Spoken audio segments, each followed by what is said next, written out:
Nusipirkau pizzą iš Lidlo už 2 eurus. Nusprendžiau paslepinti šiandien, nes ilgai valgiau sveikai. Tai va, tokia mūsų pica, paskaičiuojam, kiek kalorijų yra joje. Kalorijų skaičiavimui naudoju Persikas programėlę, mano manimu, viena geriausių mitybos programėlių. Aha, ir čia matome, kad turime 529 kalorijas. Bet kokią pirktinę pizzą, jei jos šiek tiek nepasiturbini. Pridėjau paprasto kiaulienos kumpio ant picos, pasižiūrėm, kiek tai prideda kalorijų. Turim jau virš 820 kalorijų, jau visai neblogai.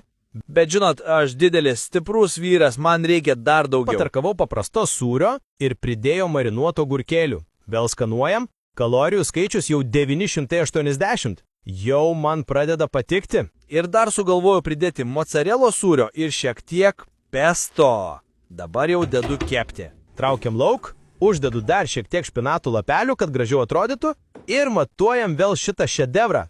Gaunam 1082 kalorijas. Tai va, sugebėjom pakelti dvigubai. Norėjau parodyti, kaip įvairūs priedai kelia kalorijas. Šiuo atveju labiausiai pakėlė kumpis. Skanaus man, o jei nori pabandyti programėlę, eik į profilio aprašymą ir spausk nuorodą tenais, arba tiesiog eik į persikas.com.